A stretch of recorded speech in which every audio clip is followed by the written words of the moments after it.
do you have white friends? I'm a betting man. Y'all know I gamble a little bit. The over-under is Mel is no. I'm a no. Why you say me? And Troya, yes. Why you say me? Troy's a definite yes. Guy was in the group. White dude was homeschooled his whole high school or K through 12. Or he had never been around black folk. You mean to tell me you went 18 years and you never ain't never seen? And it's real though. Yo, welcome to the cave with Mel, Troy, and Lex. The podcast where men can have a safe space. We on all platforms. You need to tune in, hit the like button, subscribe, and share it with your friends. Welcome to Melody, the podcast where men can have a safe space. Welcome to Melody. Welcome to the cave with Mel, Troy, and Lex. On the top, if you want to hit the. This how you know Troy and Shaka, they live alone. Cause he leave the door open every time he walk in. I do leave the doors closed everywhere I go in my house. I actually, like at night, we live alone, but we close the door and we lock it joint. All right, save it for the podcast, man. Clap us up. Hey, what's going on, man? It's your boy Melly Mel, a.k.a. Melly Badass, a.k.a. Meek Mel, a.k.a. Favorite Truth Teller, a.k.a. if you don't want to know, don't ask me. It's your boy T. Roy, your neighborhood hope dealer. If you need some hope, I got some you can borrow. Make sure you like, subscribe, and follow. What it do, though? It's your boy Dr. Life Coach Lace, a.k.a. NBA Old Boy, a.k.a. I'm him, a.k.a. Mr. Big Shot, a.k.a. the Menace, no relation to Dennis. Let's get it. And it's our boy in the building, the Hey, newest member of the Rock, Dave's with the wings. Hey, that's crazy, bro. How you gonna introduce somebody and can't get their name right, man? Right. Hey, man, what's going on? As y'all can see, we got a new member, man. We got a new talent, a new friend, a new, piece of wisdom to add to the Manly D's podcast. Yes, so sir. as of today, we are officially welcoming Dave to the Manly D's pod.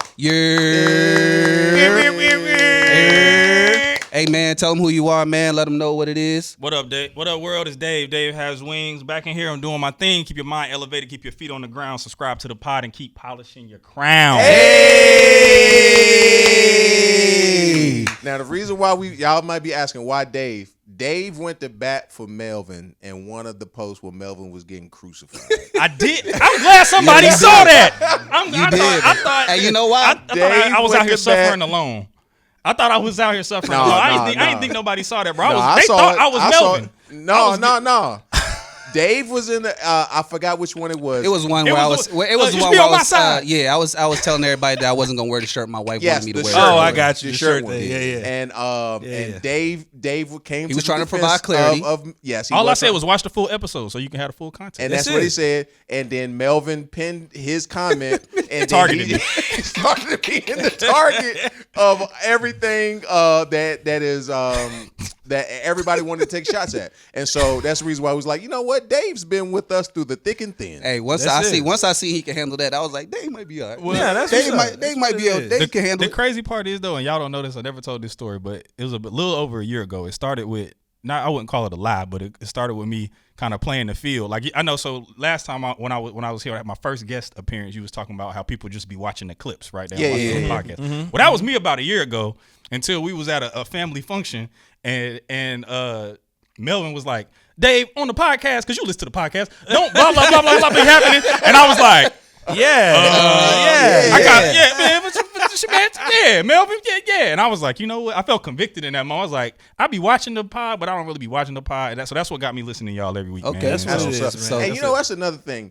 People keep hitting me up. It's like, hey, man, I'm on a podcast tour. You should let me on your podcast. What's your podcast name? Never. You don't even know the name. Never. You don't even know the name. Don't know the name.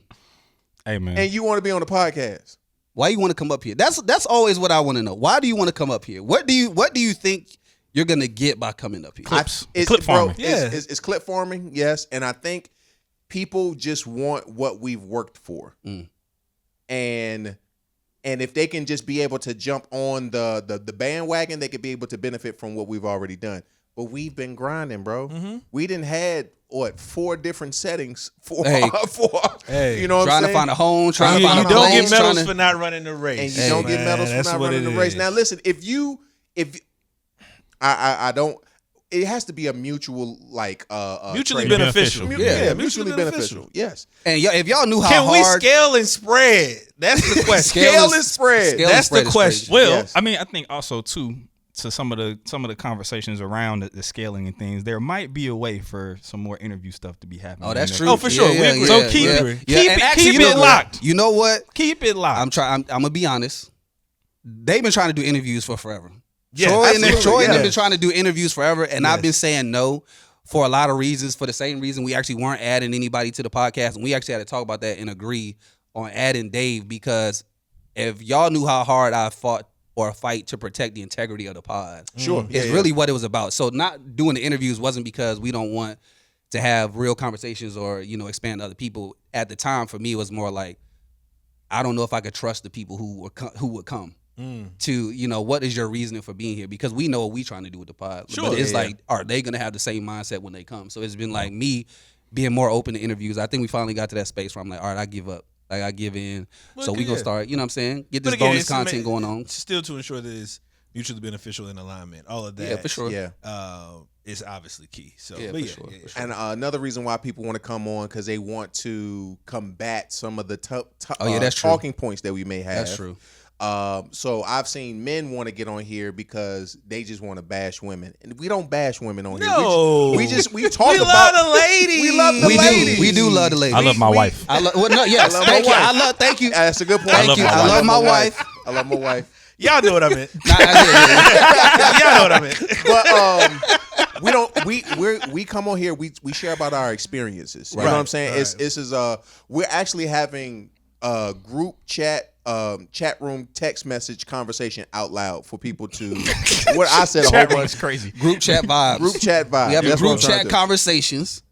Yes, out loud. And we're not necessarily we're not here to Yo. we're not here to like bash on anybody at all. Troy, the person where you in the group, and they like, what's the Yo, mission just stop statement? talking. They like, stop what's the talking. mission statement? Troy be like, All right. for the betterment of you know what I'm saying. You know what I'm You saying. know what I'm saying? I'm here. I'm here. You So- know what I'm saying. I think people think that we're on here bash. We're not here to bash. Nah, we not. We're just talking We don't about bash.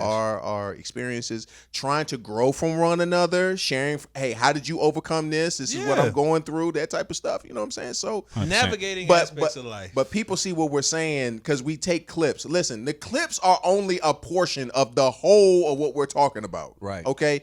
And we are clip farming. We basically we put them together so you can click the button. I don't think that's the best way to explain Right. it. Right. I was like, I wouldn't- So, Troy also the type of person, he get too much information. He do, and that's why I be trying to do. tell him. Like, I ain't he gonna gives hold way you, too bro. much I ain't gonna hold information. you. Well, I do. even then, I mean, do. I just think clip farming. Clip has a farm is not the negative- right yeah, word. it has a We're putting negative together clips connotation. for you to be Delete interested that. in the conversation. Hey, that's what he's notorious for too. I know he's like, I'm gonna edit that out. And you know, Right. I'm gonna edit actually, that. and I've not actually told him edit. that. Not an edit. Not I've edit. actually told him that before. We've had that conversation before. I'm like, hey, take that out, or like, don't do that. I know what you're trying to do because it just trying to avoid like clickbaity stuff. We Sure, like sure, we sure. talked about that too, but it's just like, yeah, bro. Yeah, Troy be Troy. giving too much, I'm like, too Troy, much we info, have, bro. we have 50,000 just like feet, bro. oversharing, You bro. ain't Just gotta like, do yeah. all that. You ain't gotta do all that. I'm Which for is the crazy people. because other stuff I be trying to get you to share, you don't say nothing about. But Like then you what? overshare all the stuff that we don't want you to Okay. talk about. All right, let's pick a topic. Them shorts is a topic. Why you wearing? Why you wearing them athletic man. hoochie daddy 2.0s? It be hot in the studio. I and I'm walked out, I was like, damn, 260. that nigga got a cup on? Dick all everywhere. The fuck? You would be staring at somebody's crotch. No, I'm just That's saying. what, you would be staring at somebody's crotch. See, nah, See what I'm you talking playing about? too much. See, that's what I'm talking First of all, about. Troy tall. I walked out, I'm like, God, Now you trying to justify the crotch. Now you trying to justify the crotch feet. Now you trying to justify the crotch feet.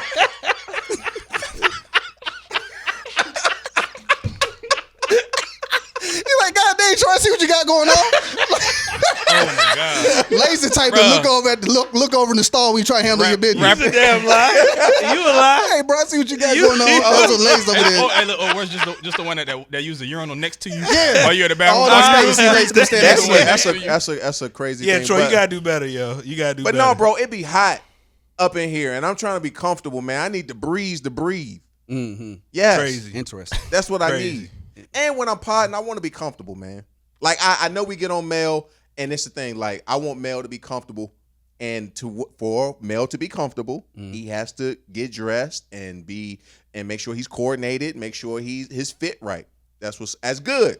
And you know what? I'm gonna let you live in that. And also let me live. I let you live in your hoochie daddy shorts. shorts. Actually, somebody got on me a couple weeks ago when I was at a funeral when I was wearing the hoochie daddy shorts. You And were Hold on, whoa. What? You really wore the shorts? To the I ain't funeral? wear it to the funeral. The fact that you wore shorts to a I funeral. didn't wear them to the. It was after the fact of the funeral. You got okay. that. We was So at you the wanted That to funeral. verbiage repass. is crazy. We was at the funeral and the At the repass. He changed clothes to go to repass. He talking about me. That's wild. He talking about me. You got a repass fit. No. The repass had passed. Okay? Okay. Now it's time to hit the road. Post repass. All right. But people still cleaning up. You know what I'm saying? Okay. And I went ahead and did my swap out. You know what I'm saying? Put my suit on for my shorty shorts, so I can hit the road and be driving comfortably. That's the only thing it is. So why you get fried up? Huh? So why you get fried up for that? I got fried up because somebody who was still in the kitchen was like, "Now you know you ain't supposed to be walking around like that." See what I'm saying? With your print out. That's it. Right, Well, see they what I'm probably thought the saying? same thing. Troy must be wearing a cup. Right. Locker room vibes. Nigga got on the Play It Again Sports Cup under that. Not the reused. Nah, I ain't gonna wear Not the hand me down. That would be crazy to use a hand-me-down cup, though. Actually, I never wore a cup. Nah, that's too much information. But nah, that's crazy. That's me Yeah, giving that's me crazy. too much information. It's cool. That's crazy. You're right. That's crazy. Right. But yeah, you gotta do better, yo. But yeah, man, I like to be comfortable. Yeah, let's you know move what away I'm from saying? Troy's crotch. Yeah. Let's talk about something else. Please. Yeah, because he getting more likes and all kinds of stuff. Yeah, for sure. Oh my goodness. I was trying not to draw attention to that. I was trying not to draw attention to that. Shorty was straight in the comments. Yo, that was wild too. I was like, I hope Troy don't see that. I didn't. See I knew he was it. gonna feel some type of way. I didn't say, man. clip Now came- come on. Now I've been roasted plenty of times. No, it wasn't on no roast. Oh, it wasn't no roast. Oh, it was Oh, a blessing. Lord. She was like, oh well, I see something. Let me go ahead and follow. Let me go ahead and See what he let talking me about. go ahead and Which hit is funny, that follow button. Which is funny because I haven't had any new followers, so she must. No, oh, she he or followed the must be- page. must Your be- name wasn't connected to it. Oh. Yeah. My name is on the page. No, it was on TikTok. Oh, it's not on. Yeah, you're right. Yeah, it was you're on right. TikTok. You're right. The lady was in there. But yeah, you gotta do better, man. Yeah. And we're gonna talk about Melvin's Portland Trailblazer pants. But he gotta do better too. I'm tired of looking Ain't at nothing this wrong shit. with these pants, yo. They track pants. Ladies don't be trying to let me live, yo. Ain't It's nothing all wrong with good. these pants, We yo. on I'm it. chilling, yo. Y'all tell us if y'all like the pants or not. I'm chilling. Ain't nothing wrong with the pants. Okay. Yeah, put in the comments if you like the pants. But all right. We do got a topic. We got a topic. Man, let's get to the topic. We got a we got a topic topic. today. We got a pod. Actually, we have we had a list, and I saw this question in there, and I was like, "This is a great question. Who asked this question?" And they was like, "Dave did." And I was like, "Okay, Dave, what a good quality question for us to talk about Troy trying to on make the sure. podcast." Troy trying to make sure before the question come that the blame is placed on somebody Right. else. Just in case I go left. Just, Yeah. just in case it don't land well, he trying to Right. make sure that we know. I personally think this is a great conversation. We've never had this conversation before. Nah, we haven't. And I think it'd be a good one to have. And so I want to make sure credit was given where credit is due. You know, you feel me? Make sure in the future when we talk about the stuff that I picked, That credit is given. Like, Credit Mel had a is good given. topic today when we was on. I know Dave knew we want to give him a gold star for being part of the team and stuff Yeah. like that. So Hey, you know, absolutely. So Dave, go ahead and kick appreciate us you. off, man. Look, Hey, he wasn't even prepared. Right. I wasn't. I know But you it's no, we talking about friendship in general, and I think we're rolling into it. I mean, the question that I posed in the chat was, do you have white friends? But I mean, we don't necessarily have to start there. We could just talk about the definition of friendship and how Yeah. Community in we could general. roll Okay. community in general, and then we could roll into what that looks like from a diversity perspective. That is a great question because being on this podcast, I have learned. Let me give the gold stars what gold stars need to be had. Okay, so Lace made a point on several podcasts ago that there's a difference between friends and associates. Right. And I grouped everybody together. And once I was able to differentiate the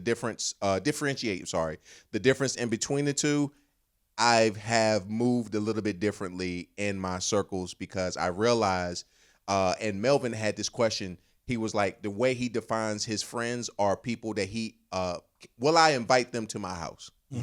Those are what he calls his true friends. And I was like, that's a good question. I actually would invite everyone to my house. I probably shouldn't.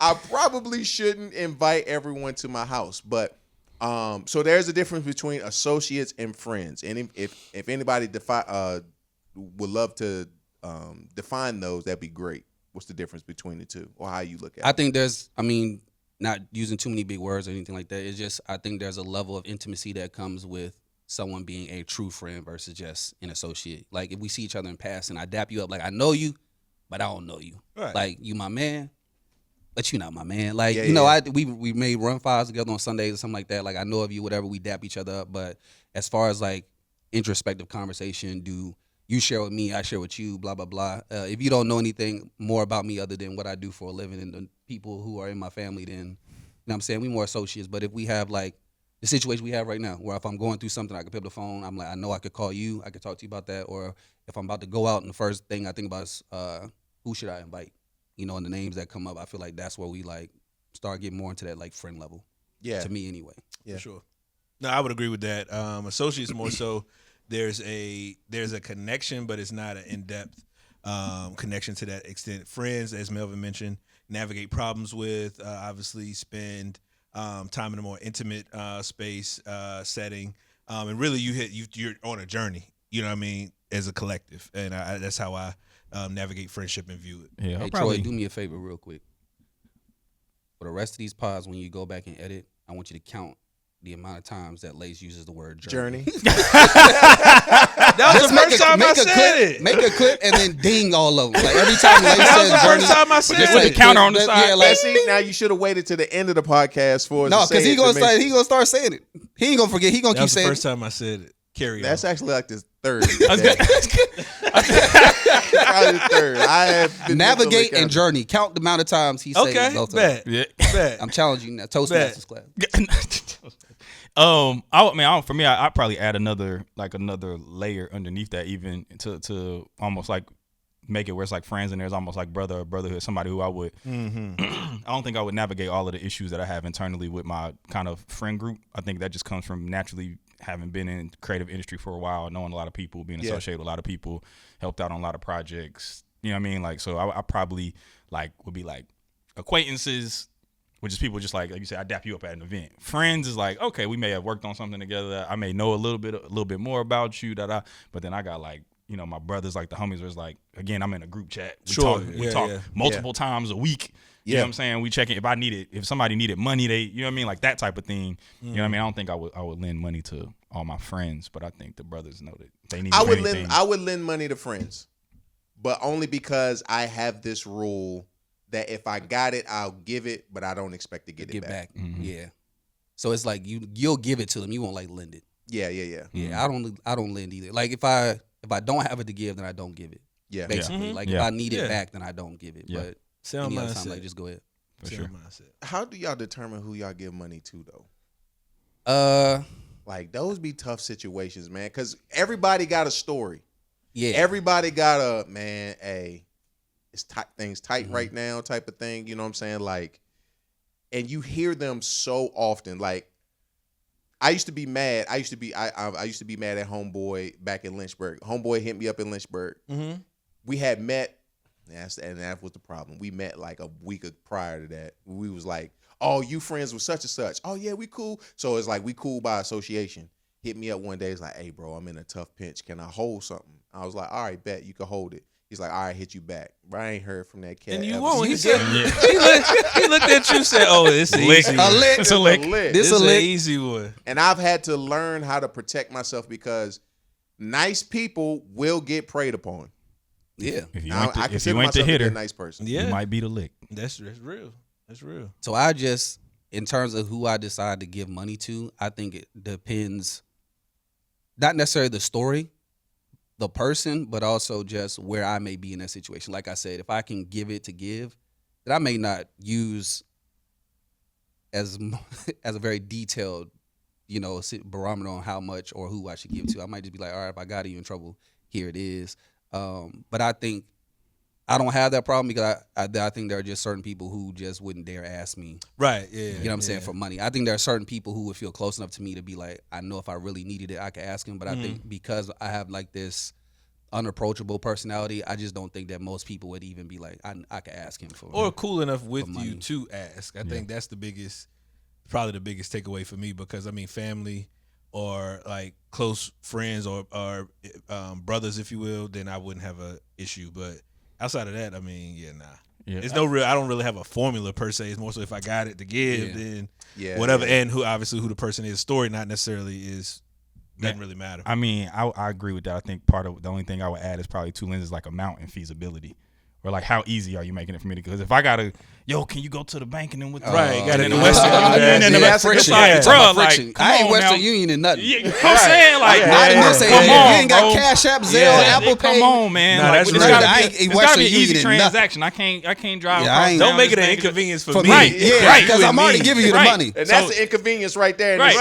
It's like, even to your point about, it's like, I might, because of the situation, who you are, I might be able to even doing a little bit more than I probably should. You know what I'm saying? So don't have me driving across town. That too, bro. Doing a like, wasting my petrol. Let's make this I'm spending money to give you money. Like, come on, man. Come on now, it's make crazy. it easy. Yeah, I don't appreciate that. I really don't. Now that we think about it, I don't appreciate that's what I'm saying. Yeah, I don't appreciate that. Yeah, like I had one and homeless homie. people getting creative too. Now that we talk about that. You said who? Homeless people. Our unhoused neighbors. Okay, we're not allowed to say homeless. Unhoused neighbors. You got to broaden your lexicon. Look, you got to broaden your I don't be outside. I don't know what they use outside. You got to broaden your lexicon. I work from home. So look. Yeah, man, they still our neighbors. They just unhoused. Our unhoused community is getting real creative about how they ask for money and how they receive money. Because it used to be people ask you, be like, hey, man, I'm tight. You can pat your pants and be like, I ain't got it, brother. I ain't got it. Bro. It's like, now they like, hey, with the Cash App. You got Cash App? You got Apple Pay? Yeah. Now they'll do that. And now I'm like, I'm definitely not giving you no money now. Because if you got Apple Pay and Cash App, you don't need my bread. You Bro, don't. that happened to me. I was so I got a couple homies that have started churches over the years, but one of the homies they just launched not too long ago, and they have a real, him and his wife live in uptown. They live in a neighborhood that is, constantly having unhoused neighbors that need things here and there, and their home had kind of become a staple while they were planting their church, and so they kind of extended that to their ministry, like pre-plant. So we went and helped. Me and my wife went and helped pack bags, and then the whole thing was like for them and their plant team and some of the friends that came and helped out, keep a couple bags in your car.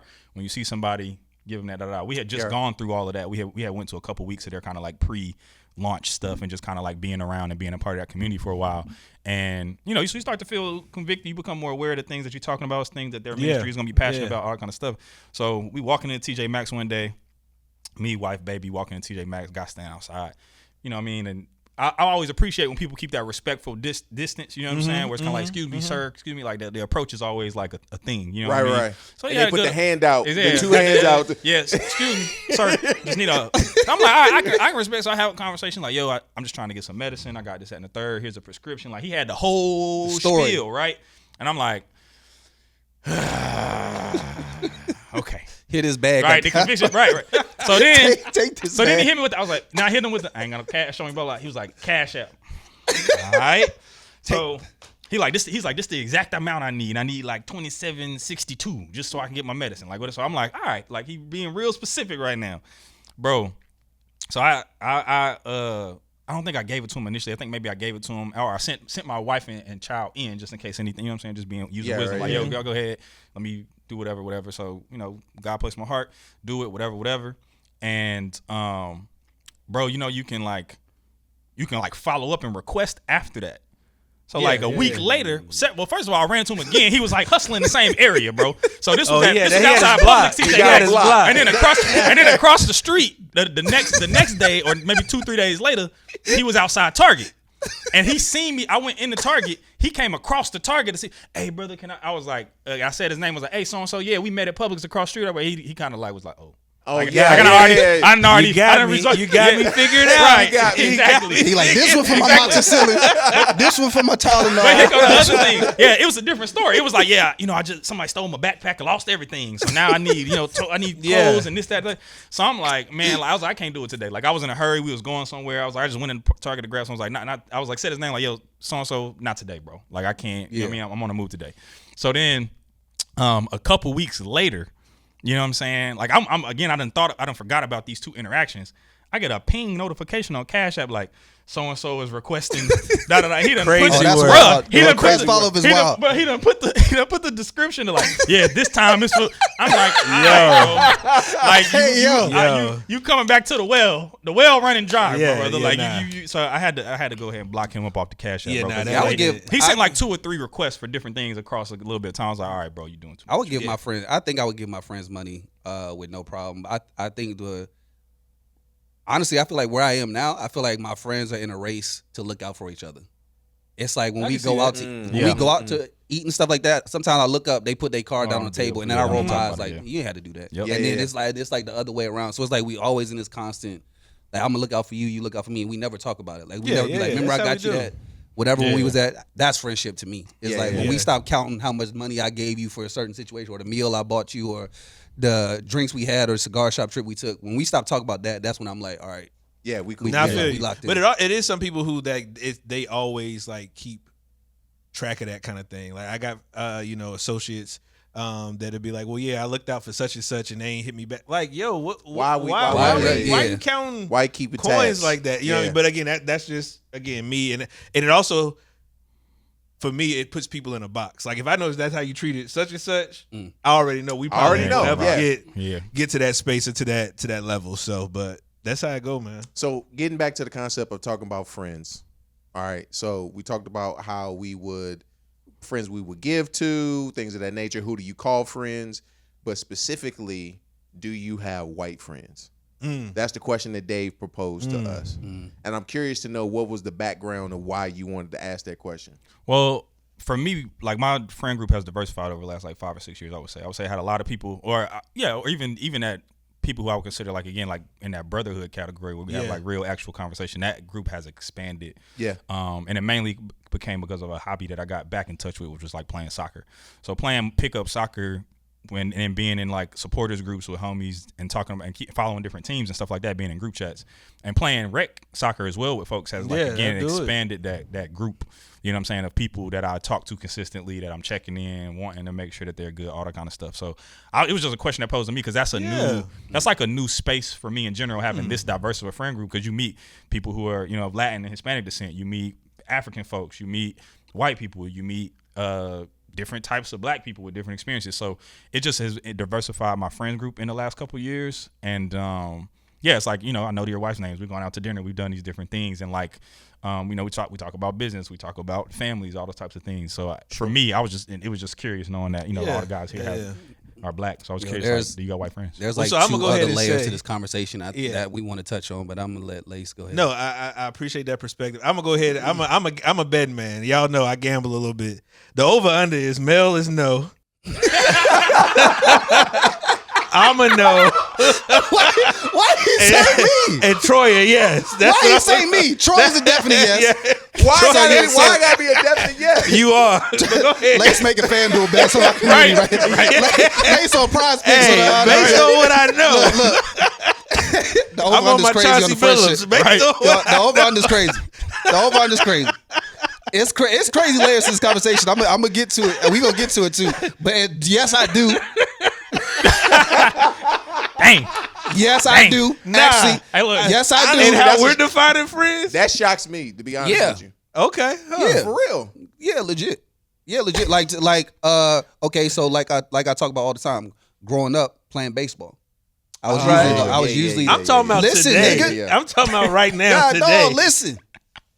So growing up, playing baseball, usually I was the only black kid on the team. Right, So yes. because of that, I spent a lot more time around white kids a lot of times. So Use the it- Jackie Robinson of the rec league. We know. Yes, I know, right? So it is so early on, like I talk about, because I grew up impoverished and stuff like that, a lot of the other black kids were not as receptive to me in terms of friendship because I didn't look like what they felt like cool looked like. I didn't have the shoes. I didn't have the Trailblazer pants and stuff like that. You know what I'm saying? For people to be so they really treated me like that. But the white kids were more receptive to me as far as like my friendships. So early on, listen, nigga. See, this is why you can't talk. See what I'm talking about?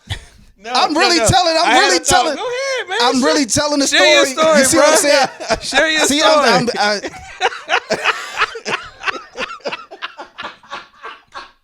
Go ahead. This is so crazy because I'm just watching things be flipped. Normally it's Troy that's over there. Now they both flipped. They looking at Melvin. me.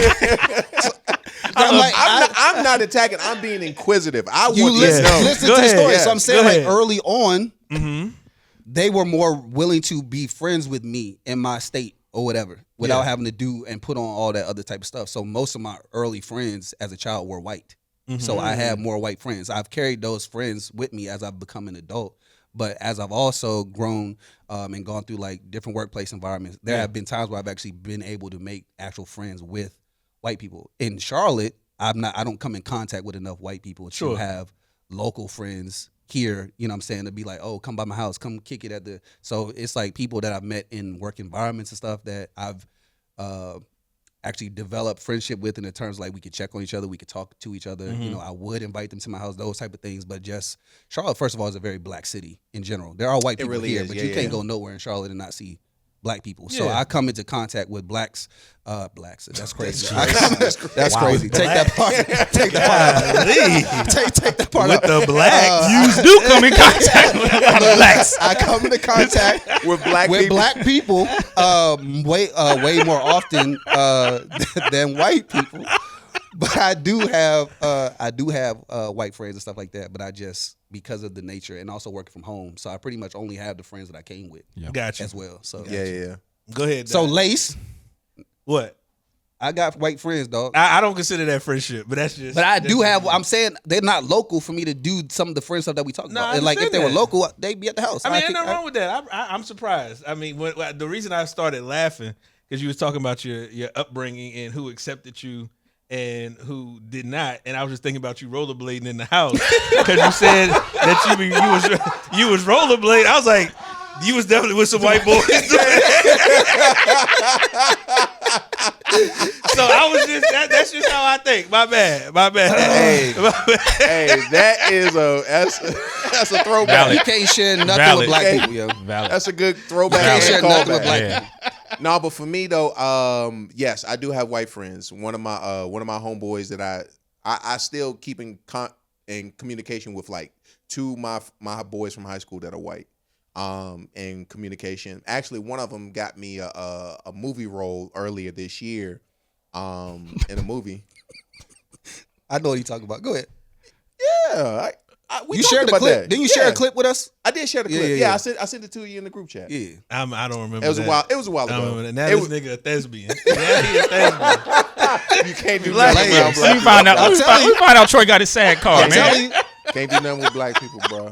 Weren't you a villain or something like that in that I movie? was bodyguard number 2. Oh, bodyguard. Yeah, bodyguard number 2. Say a villain being a black villain is crazy. Yeah. Well, the clip that he showed me, I was kind of, I didn't know if he was a villain or not in the clip. I was doing security in the room, and the main character, he has a watch that has the ability to like shock people. And he asked me, where's Edgar? I said, who's Edgar? And I looked, and then he hit me in the side of the neck, and I passed out, and I fell on the mat. You don't remember that joint? What in the Tubi movie is Anyway, what is going on? What in the Tubi? but yeah, so I that's my homeboy Reed, keep in contact with him. Known him since high school. My homeboy Greg, known him since high school. You ain't got to say their names for us to know you got white friends. Troy. It's fine. Shout out Reed and Shout Greg. out Reed. Shout out Reed. Shout out Reed. Reed. What up, Greg. though? What up, baby? Greg, what it do? What up? And then I have another group chat with some guys who it's like 2 or 3 white guys in there too. Matt, John, and Caleb.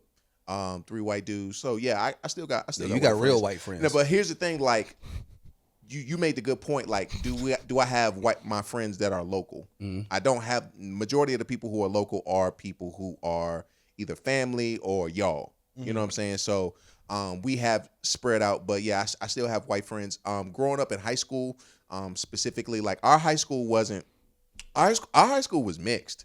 And like the white people were cool with the black people cool with the white people. It was like we didn't have a high school where there was a lot of like racial issues. You know what I'm saying? And That's surprising.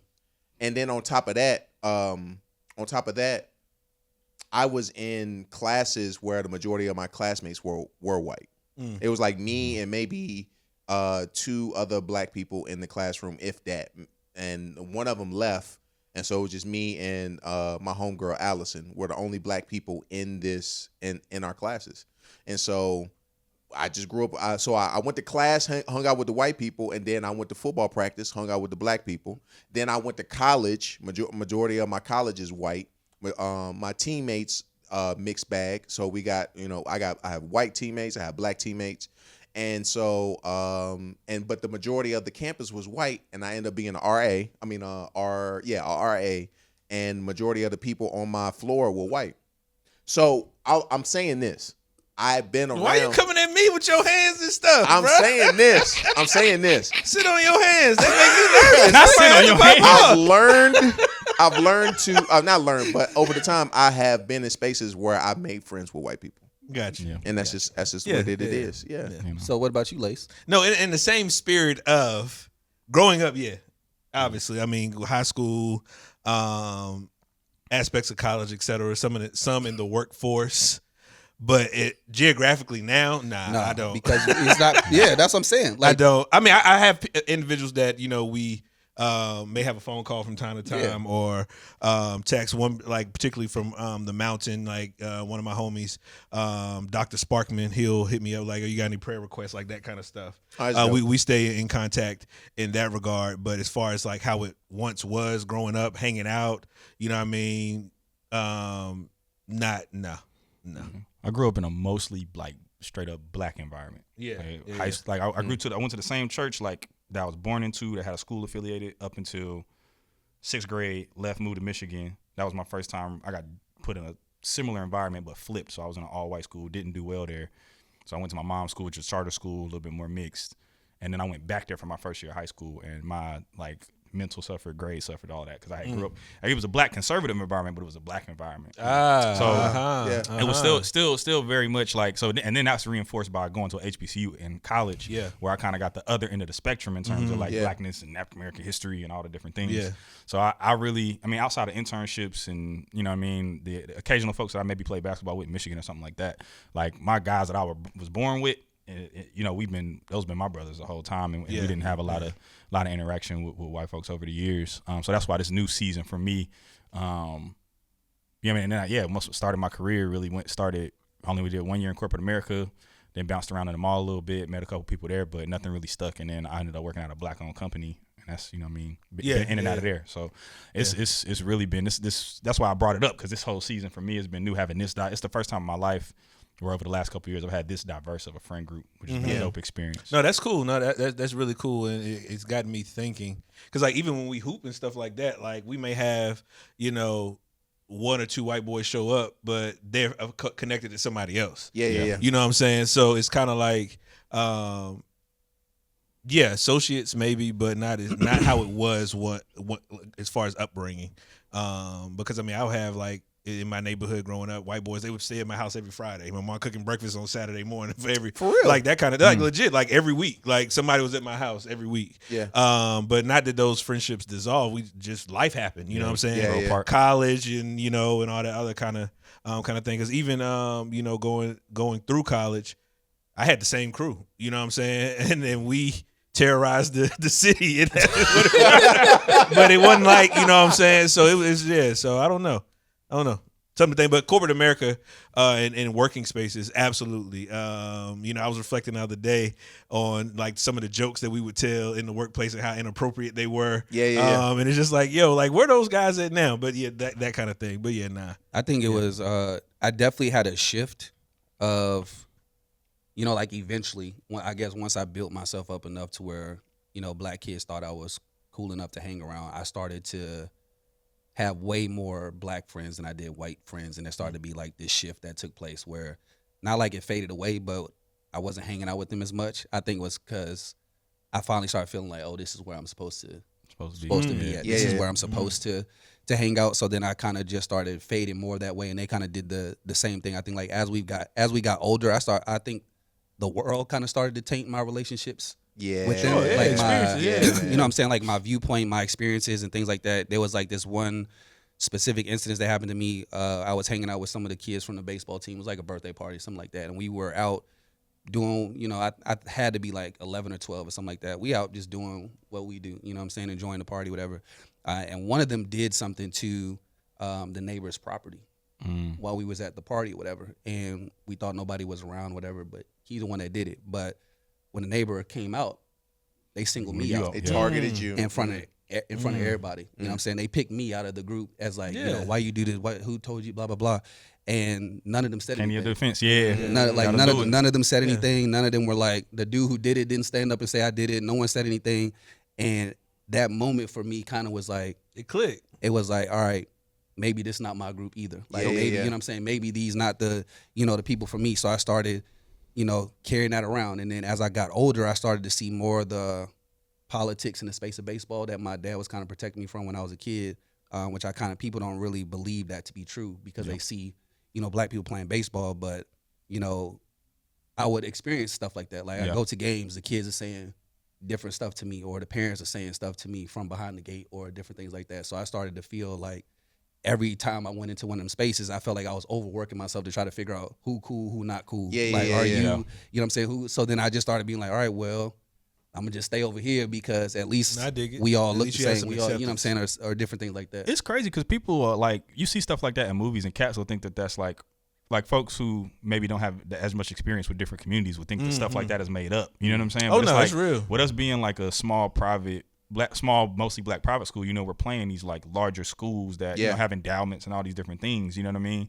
And you know, we started over time because of the sports programs became popular. They started, you know, bringing in different kids from public school and stuff like that. So they may have had, you know, past running with the law, these different things, and they're playing on our teams. And you would see like these all white student fan sections like exploit that kind of stuff. Oh yeah, growing up, you know what I'm saying? Yeah, like showing up with pictures of mug shots and doing all these different things. And these are private Christian schools. You know what I'm saying? Yo, in they the Charlotte. worst. Yo, they or the private, worst, or private schools in general, like They you know the what I'm saying, worst. that are Yeah. like, you know, that cost like college tuition type situation. Like them joints is crazy. So you know, people be acting like these experiences aren't happening sometimes, or you tell somebody a story like that and they'll be like, really? Nobody said anything? It's like, bro, not the parents, like nobody said nobody the said parents, anything. the kids, nobody. Like nobody said nothing. But I think too, it goes back to being able to call it out now. You know what I mean? Whether it's a stereotype, bias, microaggression. I think we were more vocal in saying like, yo, you're not gonna treat me like that. I don't know in your when you were at that age if you had the wherewithal to say, oh, I know this is different, it don't sit right, but how can I navigate this moving forward? And you went and found your own space. We see it, I mean, all the time, man. It's still around us. But the ironic space or piece is that there's a lack of acknowledgement or willful ignorance. I'll call it that. People are just willfully ignorant that it doesn't happen. But nah, this type stuff happen all the time, every day, all day. It does. And I think that's the more intriguing part about everybody's experience. We've all had some kind of experience like that. You know what I mean? And even understanding that certain privileges will get you out of that. You know what I mean? Like my father being a pastor and stuff like that. I remember one time in high school, got pulled over with some homies so the way my experience was, I had friends at like all the high schools. you know what I'm saying? So we would all hang out, this kind of thing. So one night coming to the crib, or we was leaving some function, get pulled over. Cop was like, it smell like weed in here. Nah, it don't smell like weed. Ain't nobody smoke. We might have been smoking a black or something like that, but ain't no weed in here. Got the K9 dog, all that comes out. I was like, let me call my pops. He was like, well, who your dad? Drop the name. Oh, y'all free to go. Like that kind of thing. But even at that point, I'm like, yo, Pop's got some pull, but I'm not even understanding the privilege that I had. Even in getting out of that situation where if it wasn't me or another group of kids, that it could have been a lot worse. You know what I'm saying? So like those kind of things that all combine and intersect. So it's interesting. Yeah. Yeah, man. I'm curious to know though, knowing the friends that you had, the white friends that you may have, like growing up and stuff like that. As we've gotten older, we've become more complex as people. Yeah. It's no longer just, going to class, playing video games, and potentially being on a sports team. Now it's we're family oriented. We are we may have found faith. And a lot of them politics, and it's mainly the politics. Oh yeah, one I wanna touch on. yeah. Because what I tend to do, what I try to do is, regardless of what your skin color is, if we got history, we got history. You know what I'm saying? Like, so we in the trenches deep. You know what I'm saying? And even if things have changed over the times and we have different points of view, that doesn't necessarily taint how I see you. You know what I'm saying? Like, I know one of my homeboys, he is he's a Republican, not necessarily a staunch Republican, but he's one of those type of Republicans, like, he's willing to reason, to hear you. He's not just whatever my party tells me I'm going to believe type of Republicans. You know what I'm saying? And so I know some people who will be like, oh, well, you one of them, they'll automatically cut you off type of thing. Yeah. You know what I'm saying? Regardless of, and especially if you white, they'd be like, oh, I didn't know you thought like that, so I'll just go ahead and cut you off. Like, I know how to, I know how to be your friend, but also not be offended by different points of view that you may have. I can agree with that to an extent, right? Like, there are certain just mindsets and certain things, especially, I mean, it's a part of the culture wars that we live in right now. Like, a lot of things are being made divisive. And I feel like if I've had, even, and that's just not saying black or white thing, again, I grew up in a black conservative environment. So I have people that are black that are still, like, attached to certain ideologies and viewpoints. Unfriend on Facebook. Right. Unfriend on Instagram. Yeah, like, once I see you start going in a certain direction, there are certain things you entertain especially as a black person. Sure. There's certain stuff that I don't have, like, an appetite for that being in my direct sphere. And not to say that, like, we can't have a conversation or we can't have different viewpoints. But again, like, if I'm just scrolling, I go on social media, entertainment, scrolling, wasting time. Like, I'm not trying to see you talk about, especially when we talk about how, like, certain faith social starts to issues. faith has, especially now in this time, faith starting to interact with politics and, like, right, you know what I mean, all the Christian nationalism and all that. Like, it's a couple people from my Michigan days that, like, during this season, it's been like unfriend. We was only up here just because I hadn't cleaned up the list anyway, and Sure, now you sure. let me know where you at, so Yeah. I'm cool. You know what I'm saying? Yeah, I definitely believe the political landscape has shifted a lot of ways in which we engage. And I think, too, just in our aspects of our upbringing, yes, we learned about certain things, but it wasn't from a learn and apply, if that makes sense. We're taught about politics and this kind of thing, but now the ideology is not how we work together to get to a solution. It's more so my side versus your side. Yeah. And if you believe in this or vice versa, we can't even have a dialogue. Right. You know what I mean? And I think, too, some of it is layered across the board. But I think, too, a lot of our friendships growing up, it was just we were friends because of a geographic location. Proximity. Proximity to one another. So a lot of that does come into play. But it's very, very interesting. I've seen some white individuals been cool with or whatever was with, kind of the Travis Kelce effect. You know what I mean? You was down for us in this whole season. Now all of a sudden, but you have the privilege to flip and do kind of They your want the own rhythm, thing. they don't want the blues. So it's more so that kind of thing. But yeah.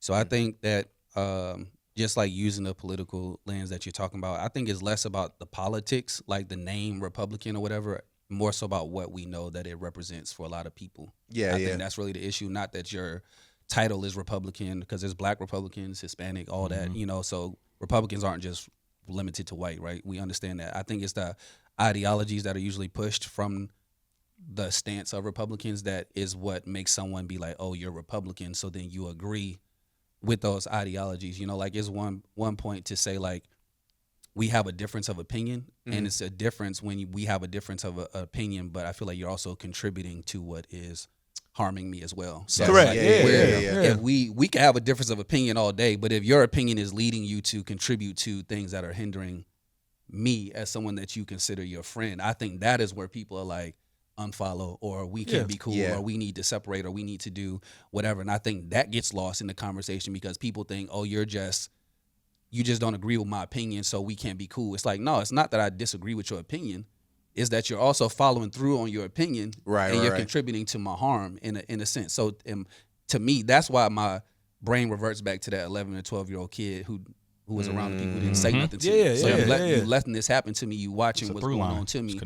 But you saying that you my friend, but you're not even standing in the gap with me as my friend. And I think that is the part where people are like the disconnect. So it's not necessarily about them being white or Republican. It's like what is the follow through, or what is the action behind those opinions and thoughts and ideologies that you have about the situation? Like even with the current president situation that we have right now, all the people who voted for a certain thing because they thought it was going to be damning to a certain group of people, and then beneficial to them, and then now that it's working against them, they're like, oh well, this is an issue, this is we a problem. didn't know. You were fine with it when you thought it was going to negatively impact somebody else, when it was going to give you the upper hand, you were fine with it. And that is I think the bigger issue. And I think that's the other layer to the conversation on just like black and white relationships. I think that honestly, black people are some of the most welcoming people.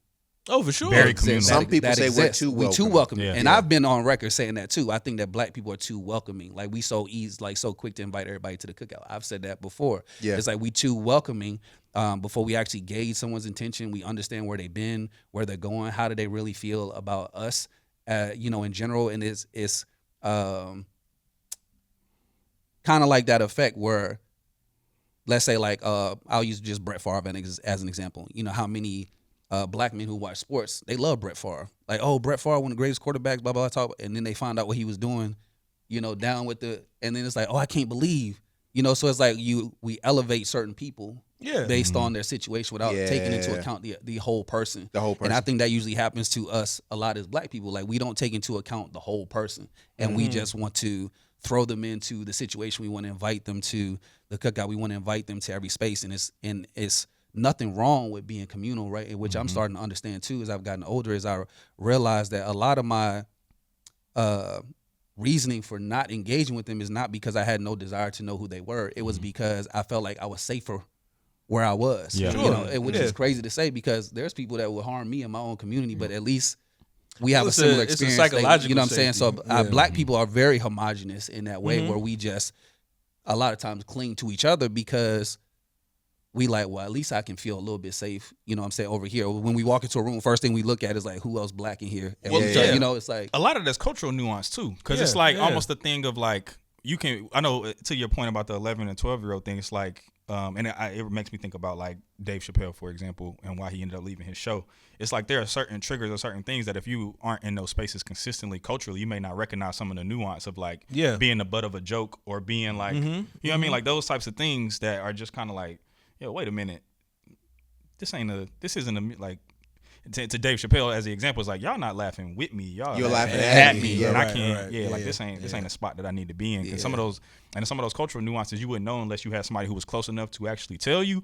Or if you just like for whatever is work or something like that, and you consistently in that environment, you start to notice the pattern, and you like, bro, this is detrimental, or this is not aligning, or like, why am I always in this position, or why am I always being positioned this way? And it makes me think of also. Like in college, I was in a group and we traveled and played at different events, churches, all that kind of thing. Guy was in the group, white dude, was homeschooled his whole high school or K through 12. Well, he had never been around black folk, and everybody in the group was pretty much black.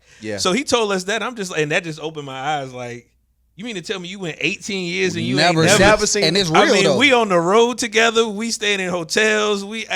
And I was just like, yo. How does this happen? Right. It happens on the other side of the spectrum, right? too. It does. It really does. And it's real. It really does. The part that gets me is that you haven't met anyone who is black, and you have a idea of who black people are based upon media that you have. Oh yeah. And we know in media there are good instances, but there are also bad instances. But the bad ones are oftentimes the ones that are promoted more than the good ones. Yeah, you got. And so then we're in a position where we are judged based upon because you seen Boys in the Hood. Listen, I didn't grow up in South Central LA. You know what I'm saying? I grew up in Martinsville. grew up in Martinsville, Virginia.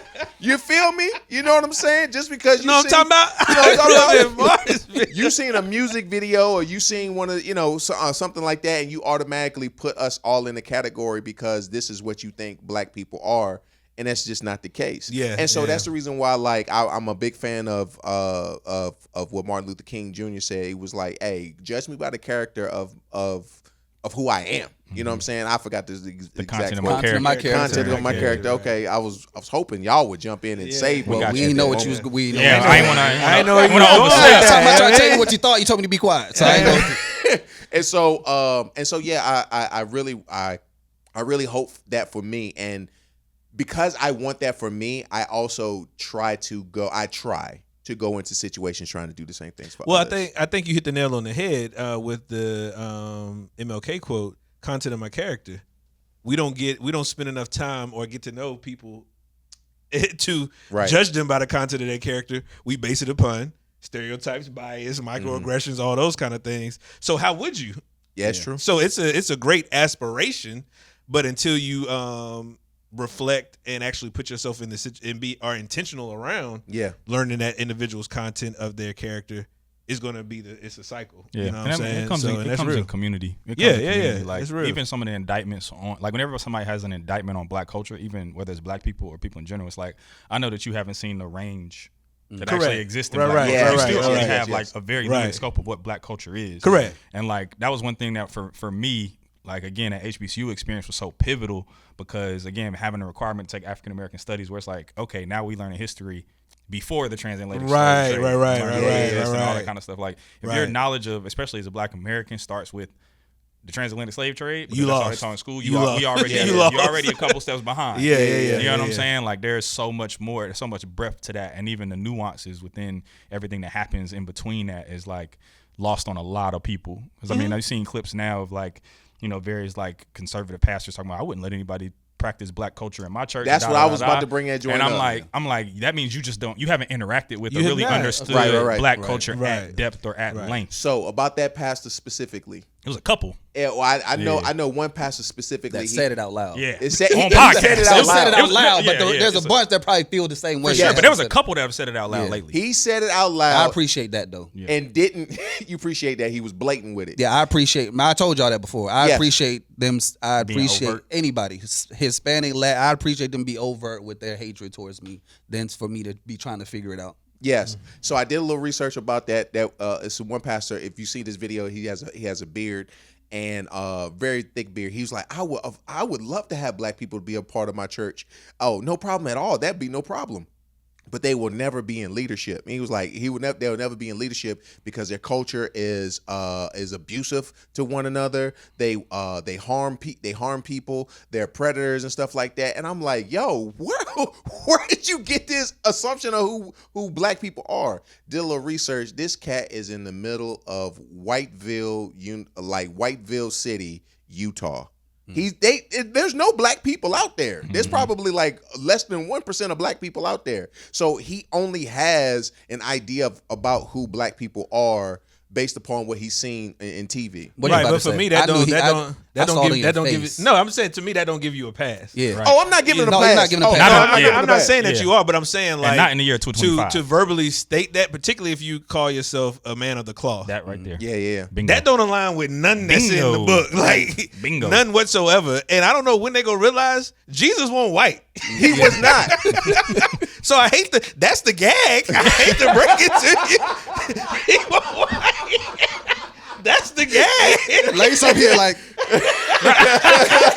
like, so for to be like, Christian nationalism and all this other stuff, like, yo, what are y'all talking about, What bro? are you talking about, bro? Yeah. What are you talking about? Understudied in many ways. Understudied on black culture, understudied in your own religion, understudied in all the things. Right. I'm gonna have to start using that. You understudied.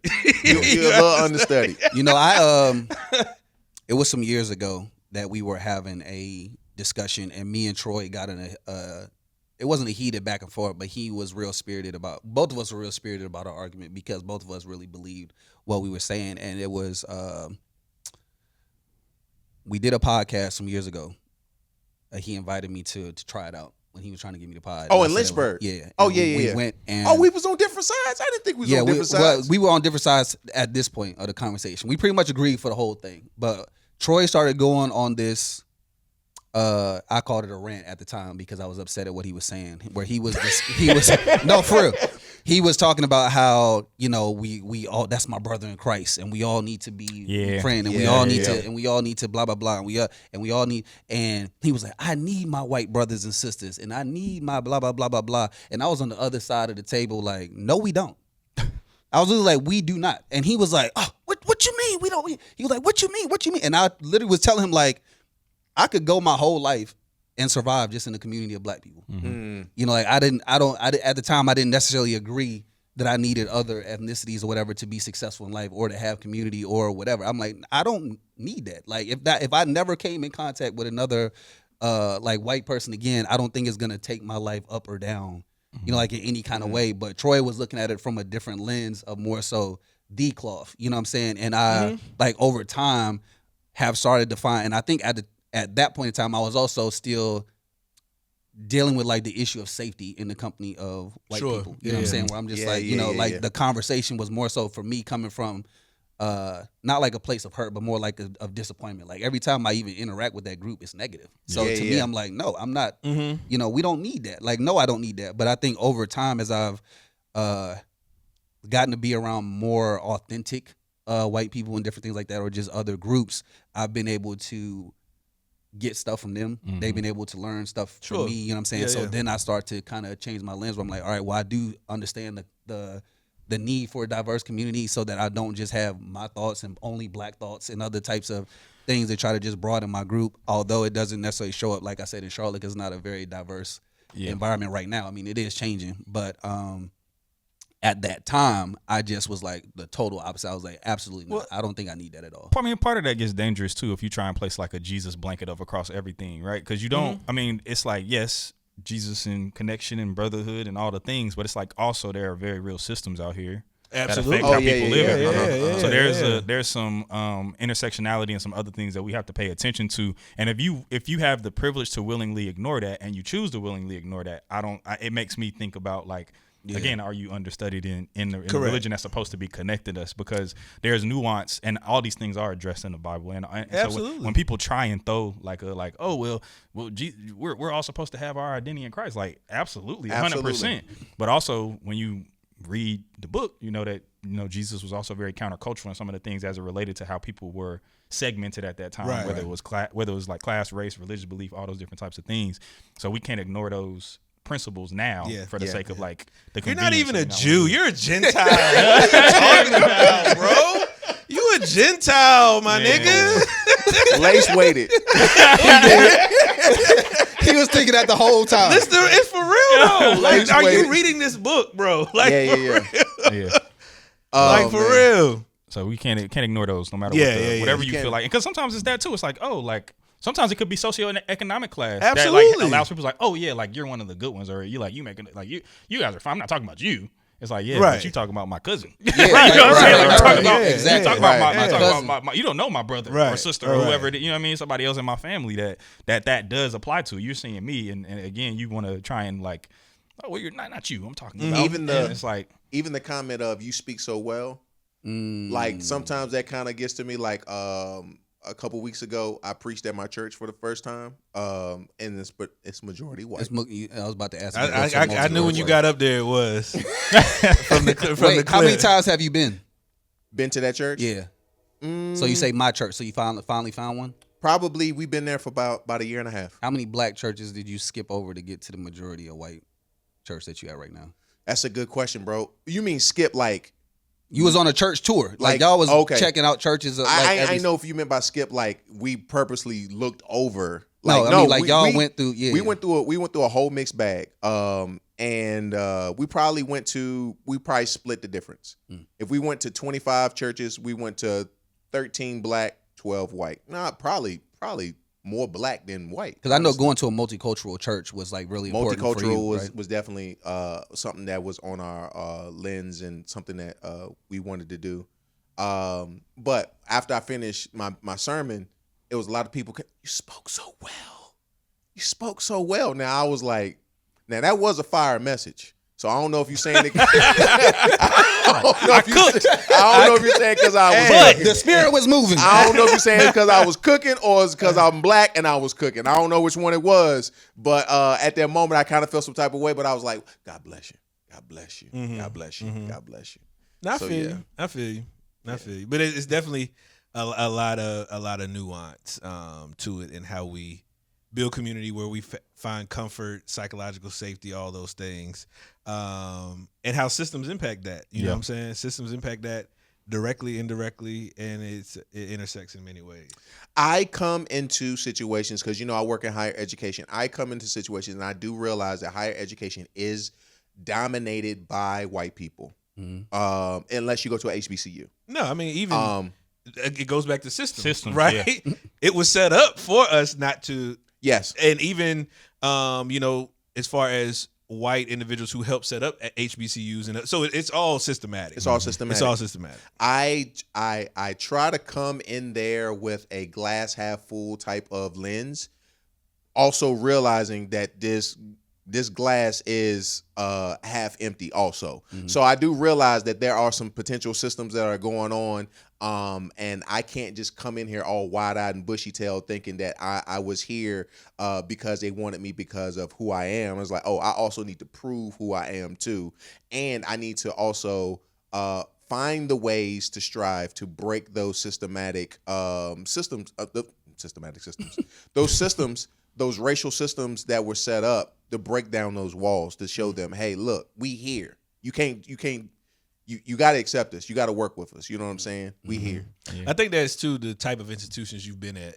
Very yes. Red. In certain arenas. Very red. But let me also say this too. I didn't choose them places. Like, I was applying to everywhere. Right. Well, where you ended up. I didn't land on Plymouth Rock. Right. Plymouth Rock landed on me. You know what I'm saying? Like, I was trying my hardest, bro. I was applying to HBCUs. I was applying to what's the mixed I forgot the other HMIs is a minority serving institution. Yes. I try to apply. Bro, it seems like these are the only ones that open up the door for you, boy. Which leads to another question, but I'm gonna make this statement first.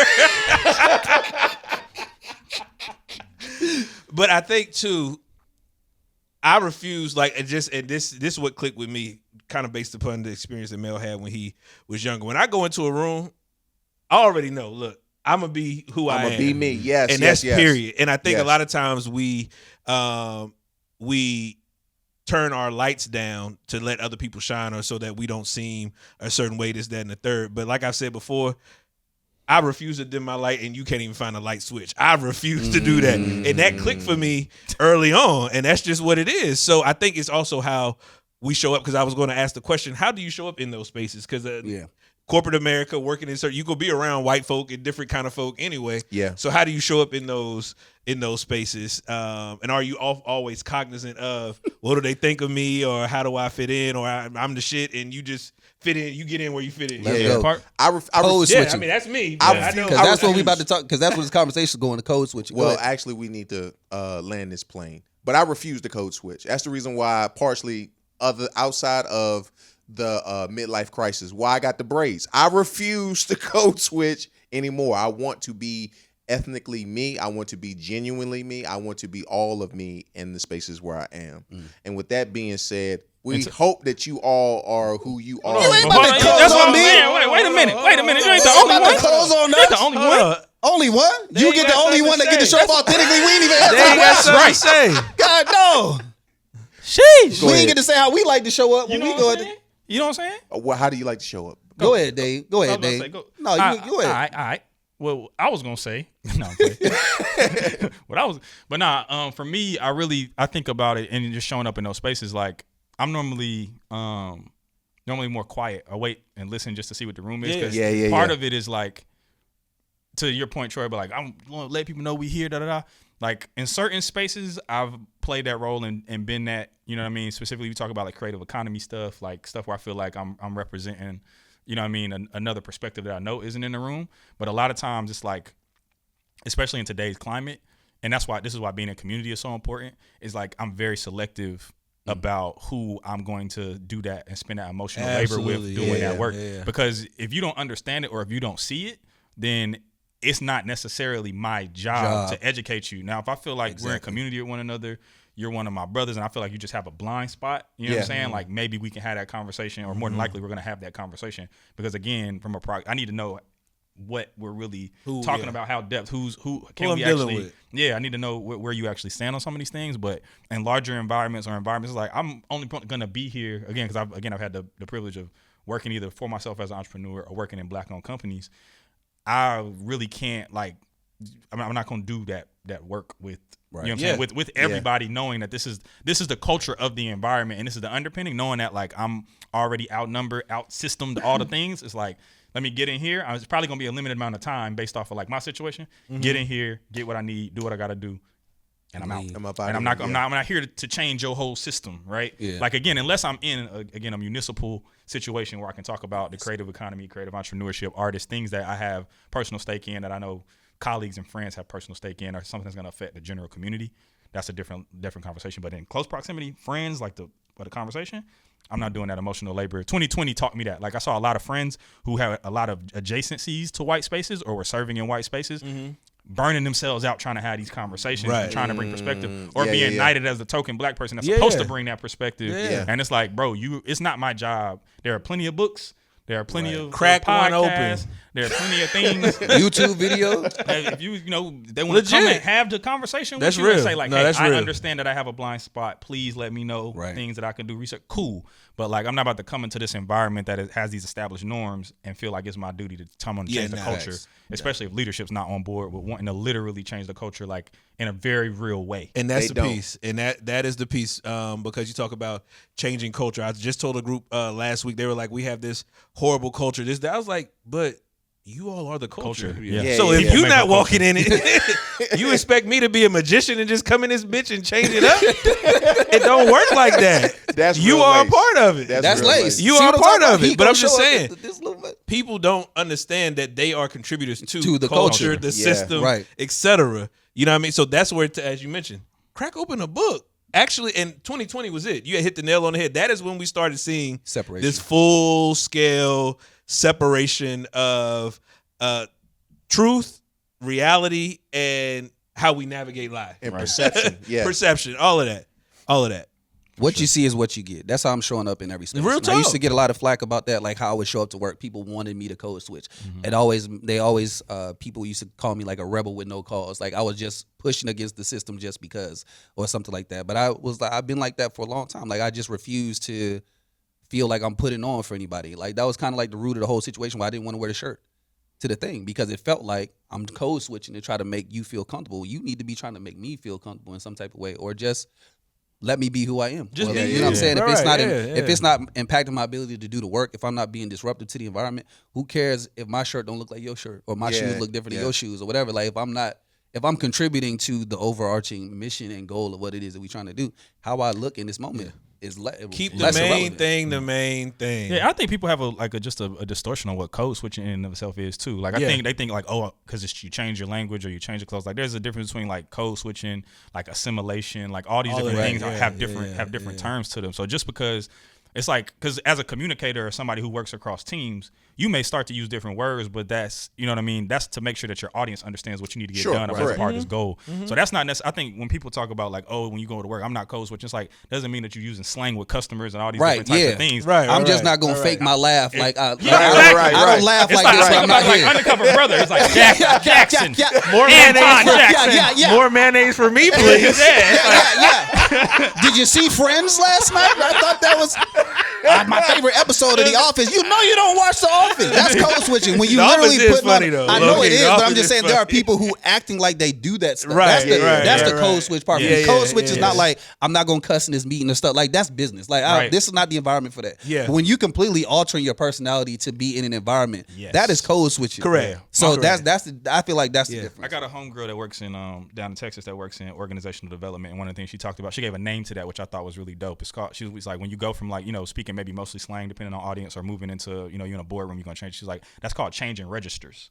That's not code switching. It's changing registers because your dialect or your language, your lexicon. My lexicon is bad. It's very raw. So I can change the register that I'm in based on my audience so that I can make sure that what I'm saying is being received so that we can get towards this goal and this space. Real. That's not me code switching. Because that's a part of who I really am. I have the ability to do all these things. Once you start getting to the place where T-Point, did you watch the hockey game? It's like, bro, you don't watch hockey. It's right. You trying to fit in this joint. You trying to assimilate. Like, he done gave Lace ammo, bro. Now Lace gonna start. I ain't fake. I'm just changing registers. I'm just changing registers. And this has been the Melly D's podcast.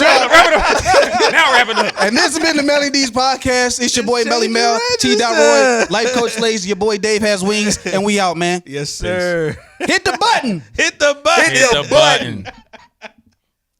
Just changing registers. You feel me?